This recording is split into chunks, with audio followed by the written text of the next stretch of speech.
The cold wind whipped across the Chilean research station, where Dr. Hyun Kim adjusted her thermal jacket and stared at the night sky. Something was different tonight. The usual calm of the Mountain Research Center felt charged with an unusual energy. A sudden bright streak cut through the darkness, unlike any meteor she had ever witnessed. The object moved with impossible precision, spinning and wobbling before crashing into a distant mountain ridge about 3 kilometers from the station.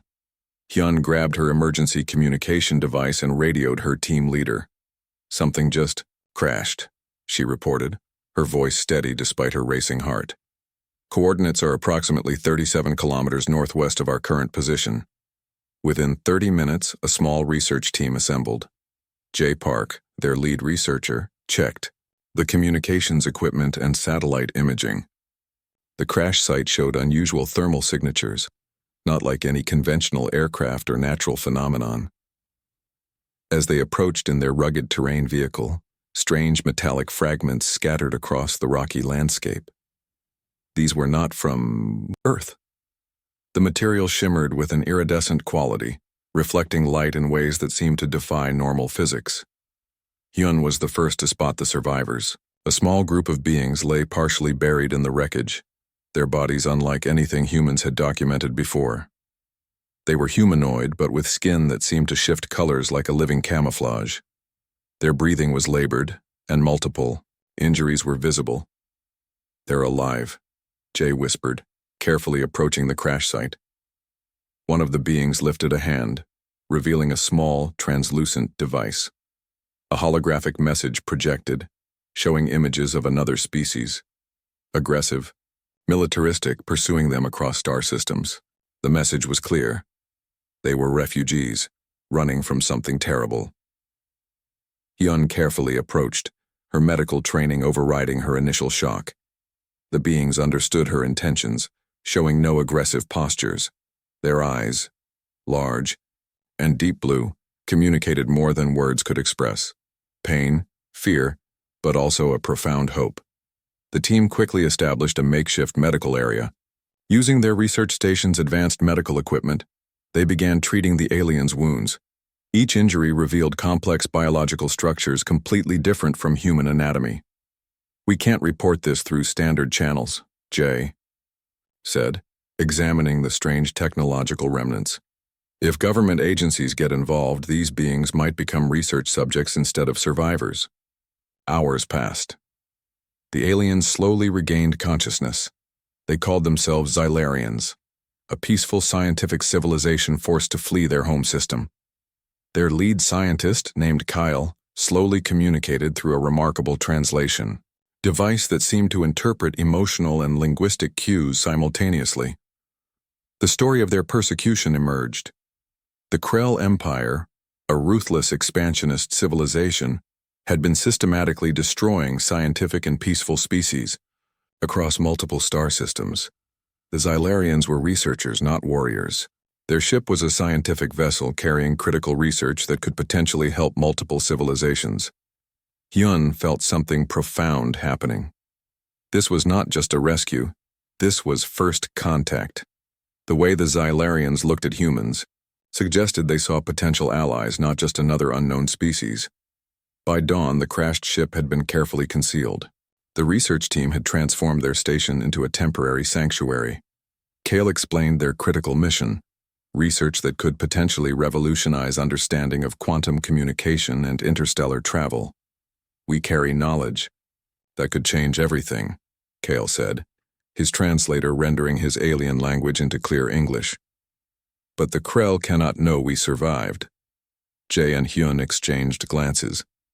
They understood the immense responsibility now resting on their shoulders.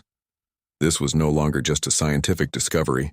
This was about protecting intelligent beings who had traveled unimaginable distances, seeking safety. As morning light broke over the Chilean mountains, a new chapter in human history began. Quietly, without fanfare, in a remote research station, where humanity's first true interstellar alliance was being born. The research station buzzed with an energy that felt both electric and secretive. Seok Choi, a brilliant technological integration specialist, carefully examined the Xylarian communication, device. Its intricate design seemed to challenge everything humans understood about quantum mechanics and information transfer. Kyle, the Xylarian lead scientist, watched patiently. His species had survived by being cautious. But something about these humans intrigued him. They approached technology not as a weapon, but as a tool for understanding.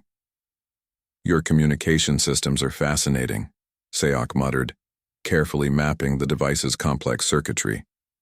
"It's like they're using multiple dimensional channels simultaneously." Admiral Yun Quan arrived that afternoon, his military background contrasting sharply with the scientific environment. He carried a different perspective, one of potential defense and protection. The crashed Xylarian ship had revealed technological capabilities far beyond current human understanding. "We need to be prepared," Yoon told J. Park during a private briefing. "If these Krell are as dangerous as Kale suggests, we can't be caught off guard." The collaboration began slowly. Xylarian scientists shared insights about quantum entanglement that made previous human research look primitive. They explained how their communication technology could transmit information across vast distances without traditional signal degradation. Sayok discovered something remarkable. The Xylarian device could create micro-wormhole communication channels, essentially allowing instantaneous communication across light years. It wasn't just advanced, it was revolutionary. Military analysts started integrating these concepts into defensive systems. The hybrid approach combined human pragmatism with Xylarian scientific precision. Prototype defense shields began taking shape, using principles that seemed to bend the very laws of physics. "Imagine," Kyle explained one evening, "a defensive system that can predict attack trajectories before they're even launched. Not by tracking movement, but by understanding quantum probability waves." The research station transformed. What was once a quiet mountain research center became the most important technological development site on the planet. Security was extreme, with only a select few knowing the true nature of the work happening inside. Yun Lee, their strategic intelligence analyst, began mapping potential Krell attack scenarios. The information from Kale provided unprecedented insights into alien military strategies. Each piece of shared knowledge reduced potential human vulnerability.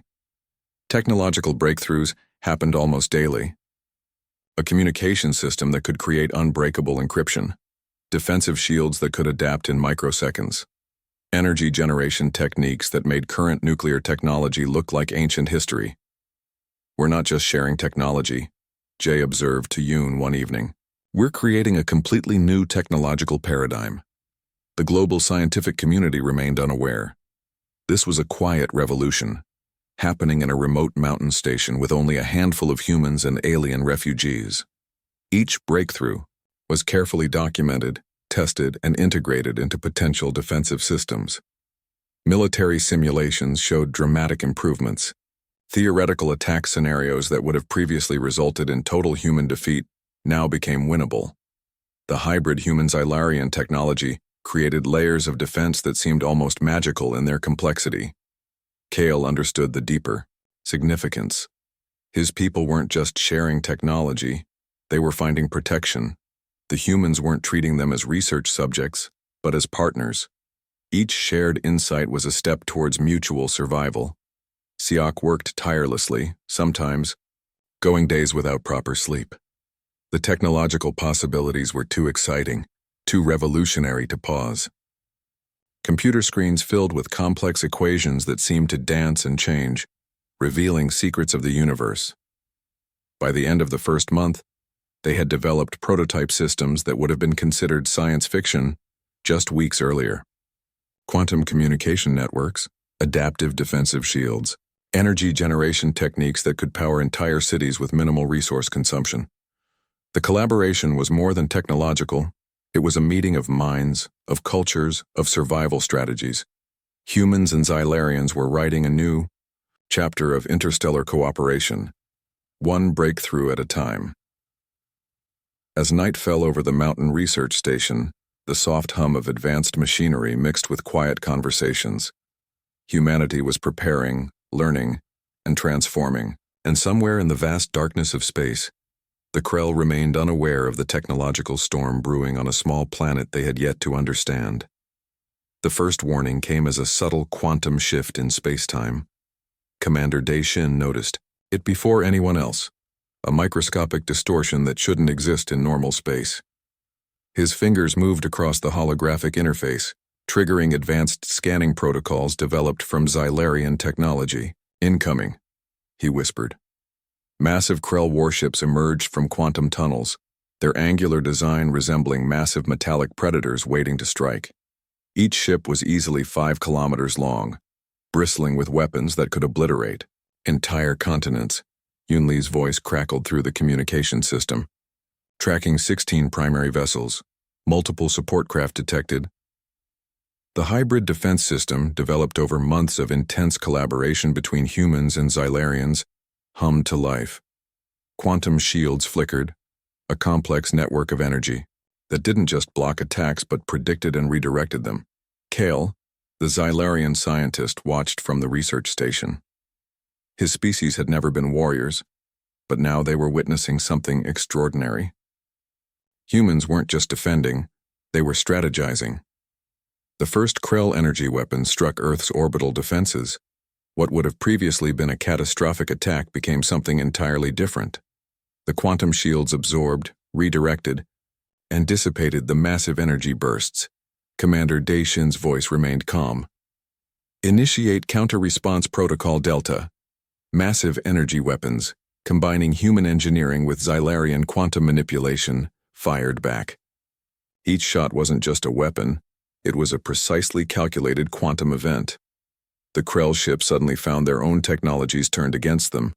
3 Krell vessels exploded within minutes, not from brute force, but from their own systems, being systematically dismantled by intelligent adaptive technologies. "They didn't expect this," J. Park muttered, watching the tactical displays. "They thought we were just another primitive species." The psychological warfare was deliberate. Each destroyed Krell ship sent a message. Humanity wasn't just defending. They were demonstrating a level of technological sophistication that the Krell hadn't anticipated.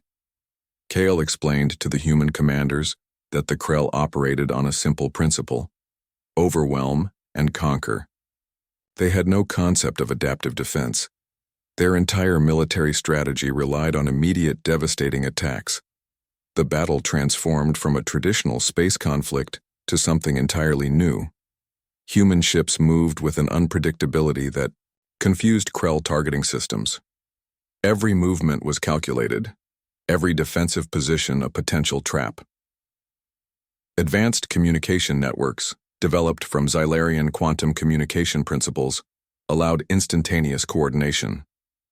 What seemed like chaos to the Krell was actually a perfectly synchronized dance of technological superiority. "They're attempting a concentrated attack on our primary orbital stations," Yunli announced. Her fingers danced across multiple holographic interfaces, routing and redirecting defensive protocols.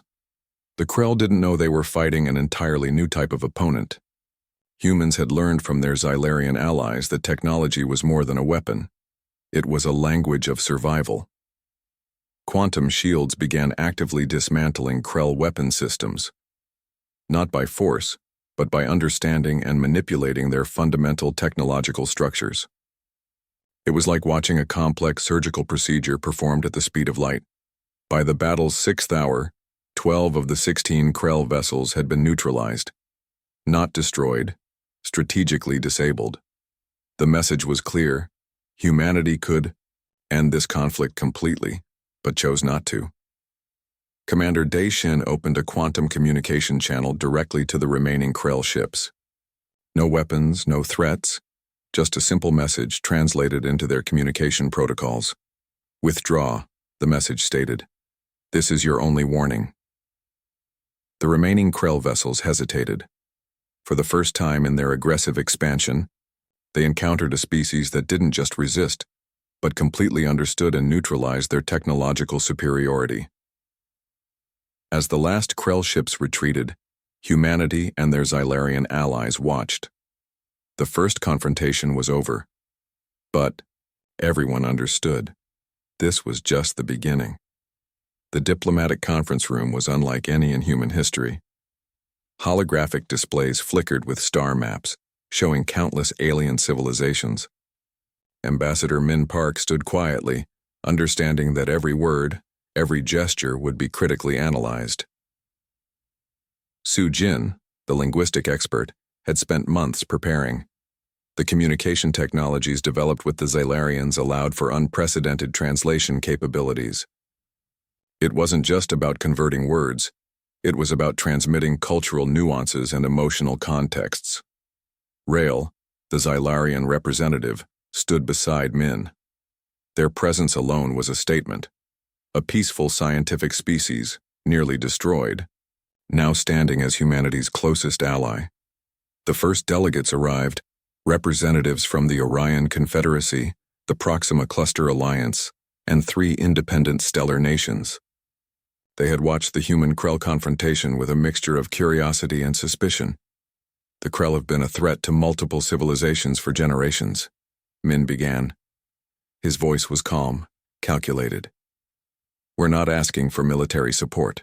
We're offering a collaborative defense strategy, Su Jin translated, her words carrying layers of meaning that went beyond simple language. The quantum communication devices ensured that emotional undertones were perfectly transmitted. Evidence began to unfold. Detailed records of Krell aggression, documented by multiple civilizations. Star charts showing systematic destruction of peaceful scientific cultures. Each piece of information was presented not as an accusation, but as a shared problem. The Orion Confederacy representatives exchanged glances. They had lost 3 colony worlds to Krell expansionism. The human approach was different, not seeking revenge but seeking collective protection. Rael shared critical scientific data, technologies that could help protect against Krell quantum weapon systems. Each shared insight was a gesture of trust, showing that humanity and the Xylarians were offering solutions, not just highlighting problems. Intelligence gathered by Yoon Lee provided context. The Krell weren't just a military threat, they were an economic predator. Their expansion disrupted trade routes, destroyed research stations, and systematically eliminated potential technological competition. We propose a collaborative defense network, Min explained. Not a military alliance, but a protective technological framework. The quantum communication devices made something extraordinary possible. Delegates could feel the sincerity, understand the emotional context behind each diplomatic statement. No hidden agendas, no manipulative undertones, just genuine collaborative intent. 3 stellar nations signed collaborative agreements within the first day. The Proxima Cluster Alliance proposed joint research stations. Technological exchanges began happening at an unprecedented rate. Commander Daishin and Admiral Yoon Kwan had prepared extensive defensive strategy documents. These weren't traditional military plans, but adaptive protection frameworks that emphasized prevention over conflict. Su Jin noticed something fascinating. The diplomatic approach was fundamentally changing how these alien civilizations perceived humanity. They weren't seeing humans as a new military power, but as intelligent problem solvers. The Xylarian contribution was critical.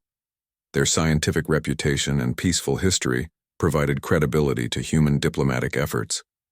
Each presentation showed how technological collaboration could replace military confrontation. By the conference's 3rd day, a new framework emerged. Not a traditional alliance, but a collaborative network focused on technological protection, scientific research, and mutual development. Rael understood the deeper significance. Humanity had transformed a potential military confrontation into a diplomatic opportunity. They weren't just defending themselves, they were creating a new model of interstellar cooperation. Min Park's final statement captured the essence of their approach. We're not seeking to control, we're seeking to protect and collaborate. The quantum communication devices translated more than words. They transmitted hope, sincerity, and a vision of collective survival. As the diplomatic conference concluded, something fundamental had changed. The galaxy was looking at humanity differently. No longer just another emerging species, but potential partners in a complex, interconnected universe. The Krell had intended to crush humanity. Instead, they had unleashed a diplomatic and technological revolution that would reshape galactic relationships forever. The final confrontation wasn't what anyone expected. No massive space battles, no apocalyptic weapons, just a calculated, precise intervention that would change galactic history forever. President Jun Huang stood on the orbital command station, surrounded by human and Xylarian strategic experts.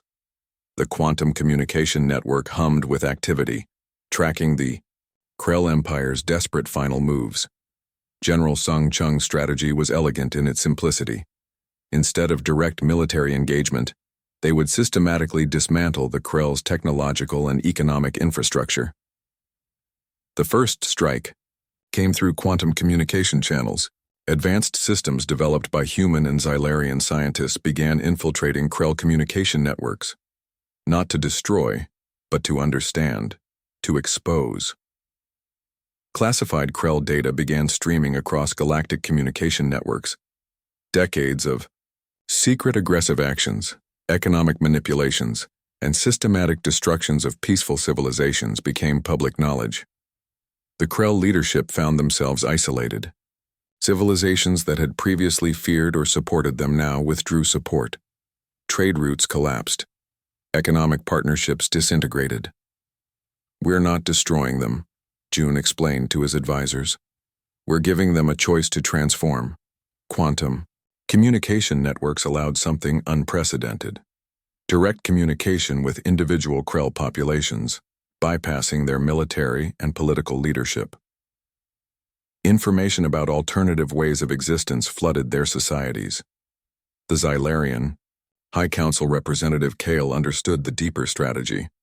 This wasn't about revenge. This was about fundamental transformation. Krell military installations found their advanced weapon systems systematically neutralized, not through direct conflict, but through intelligent technological intervention. Their own systems were being used to protect rather than destroy. Advanced AI systems, developed through human-Xylarian collaboration, began presenting alternative economic and social models to Krell populations, showing paths of scientific exploration instead of military expansion. General Sung Chung monitored the intervention. Each action was precisely calculated, removing the Krell's ability to wage war without causing massive casualties. Within weeks, internal Krell political structures began to fracture. Military leaders lost support. Populations started questioning the centuries-old aggressive expansion policies. The final diplomatic conference was held in neutral space. No weapons, no threats. Just an opportunity for transformation. "You have a choice," President Jun stated directly to Krell representatives.